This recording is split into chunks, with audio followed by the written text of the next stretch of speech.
ভারতীয় মুদ্রার ধসে যেভাবে লাভবান হচ্ছে বাংলাদেশ, কি বুঝতে পারেননি বিষয়টা? একদিকে আমাদের ভারতের মুদ্রার মান নিচে নামছে, মানে কমছে, আর অন্যদিকে এর ফলে বাংলাদেশের লাভ হচ্ছে। বিষয়টা কি চিন্তার না? মানে একটু অন্যরকম রহস্যজনক মনে হচ্ছে না যে ভারতের মুদ্রার মান কমছে, অন্যদিকে বাংলাদেশের লাভ হচ্ছে?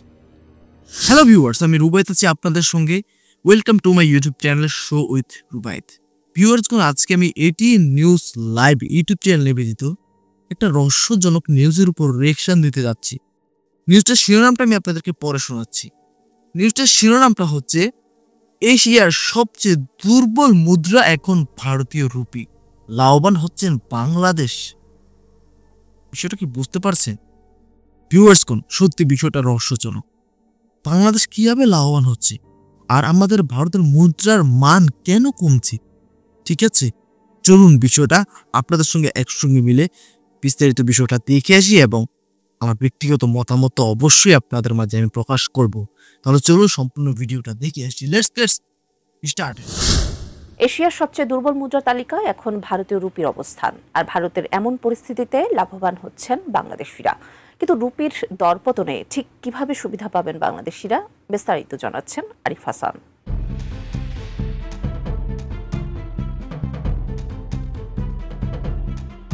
ভারতের মুদ্রাবাজারে অস্থিরতা এখন চরমে। ডলারের বিপরীতে ভারতীয় রুপি আবারও সর্বকালের সর্বনিম্ন অবস্থানে নেমে গেছে। ১ ডিসেম্বর রুপির দর দাঁড়িয়েছে ৮৯.৭৩ রুপিতে, যা মাত্র ২ সপ্তাহ আগের ৮৯.৪৯ রেকর্ডকেও ছাড়িয়ে গেছে। চলতি বছর এশিয়ার সবচেয়ে দুর্বল মুদ্রার তালিকায় রুপির অবস্থান ক্রমশ নিচে নেমে যাচ্ছে। অথচ দেশের অর্থনৈতিক ভিত বেশ শক্ত। জিডিপি প্রবৃদ্ধি সেপ্টেম্বর প্রান্তিকে বেড়ে দাঁড়িয়েছে ৮.২%, কিন্তু শক্তিশালী প্রবৃদ্ধিও ভারতের রুপির পতন ঠেকাতে পারছে না। বিশেষজ্ঞদের মতে রুপির এই দুর্বলতার বড় কারণ যুক্তরাষ্ট্র ভারত বাণিজ্য চুক্তির অনিশ্চয়তা, আমদানিকারকদের অতিরিক্ত হেজিং, ব্যালেন্স অফ পেমেন্ট চাপ এবং নন ডেলিভারেবল ফরওয়ার্ড মার্কেটে বাড়তি অস্থিরতা। বাণিজ্য চুক্তিতে অগ্রগতি না থাকায় বাজারে ডলারের চাহিদা বেড়েছে, বিদেশি বিনিয়োগ কমেছে এবং শেয়ার বাজার থেকে বিনিয়োগকারীরা ইতোমধ্যে $১৬ বিলিয়ন বেশি তুলে নিয়েছে। একই সময় যুক্তরাষ্ট্রের আরোপিত ৫০% শুল্ক কমানো হতে পারে এমন আশাবাদ থাকলেও কোনো সিদ্ধান্ত না হওয়ায় রপ্তানি ও বিনিয়োগ উভয়ই ক্ষতিগ্রস্ত হয়েছে। এর প্রভাবে ডলারের ঘাটতি আরও বাড়ছে। এরকম ভাবে চলতে থাকলে আসলে কি যে হতে যাচ্ছে আসলে বলার মতো না। সত্যি বিষয়টা খুবই চিন্তার। হ্যাঁ, খুবই চিন্তার বিষয়টা। দিন দিন আমাদের ভারতের মুদ্রার মান কমে যাচ্ছে। তাহলে চলুন ভিউয়ার্স বাকি অংশটা দেখে আসি। নোভা এলইডি টিভি, ঝকঝকে ছবি, নিখুঁত শব্দ, ৫ বছরের ওয়ারেন্টি। নোভা মানে সঠিক মান, নিশ্চিত সেবা। এদিকে ভারতের পণ্য বাণিজ্য ঘাটতি অক্টোবরে সর্বোচ্চ পর্যায়ে ওঠায় মুদ্রাবাজারের উপর চাপ আরও তীব্র হয়েছে। রপ্তানির তুলনায় আমদানি বেশি হওয়ায় দেশের ডলার রিজার্ভে টান পড়েছে, যার ফলে রুপিকে ধরে রাখা আরও কঠিন হয়ে পড়ছে। সব মিলিয়ে এখন রুপির মান টিকিয়ে রাখার প্রধান ভরসা হয়ে দাঁড়িয়েছে রিজার্ভ ব্যাংকের আগ্রাসী বাজার হস্তক্ষেপ। দীর্ঘমেয়াদে রুপিকে স্থিতিশীল করতে দরকার যুক্তরাষ্ট্র ভারত বাণিজ্য চুক্তির দ্রুত সমাধান, রপ্তানি বৃদ্ধির নীতি, বিদেশি বিনিয়োগ বাড়ানো এবং এনডিএফ বাজারে সমন্বিত পদক্ষেপ। তবে রুপির এই দরপতন বাংলাদেশিদের জন্য উল্টো স্বস্তির খবর। বাংলাদেশে ডলারের বাজার দীর্ঘদিন ধরেই স্থিতিশীল, প্রায় ১২২ টাকার আশেপাশেই রয়েছে।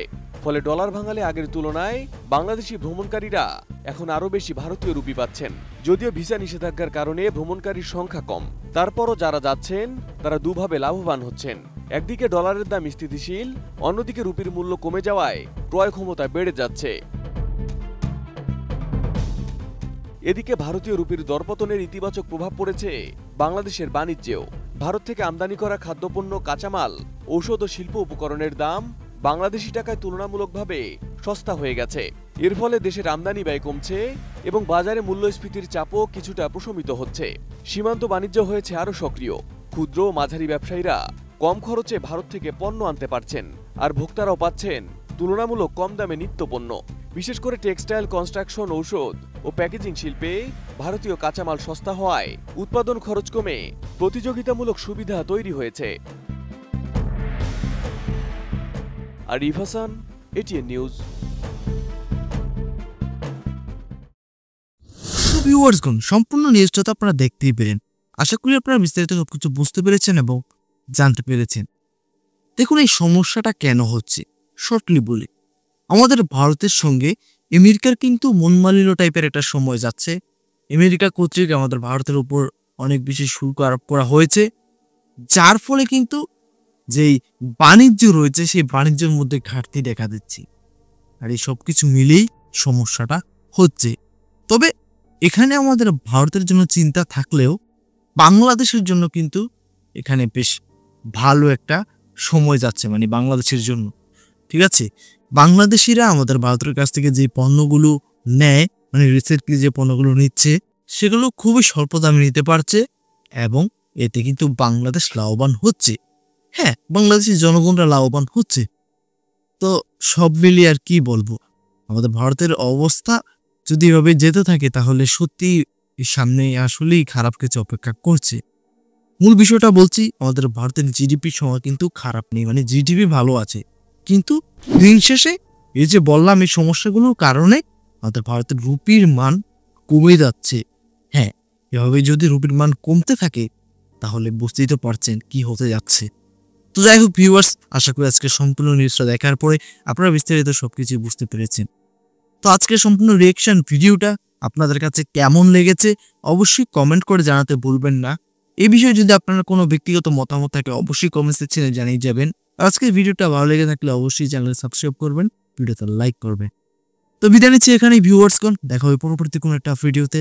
ততক্ষণ পর্যন্ত সকলে ভালো থাকবেন, সুস্থ থাকবেন। Tata, bye bye.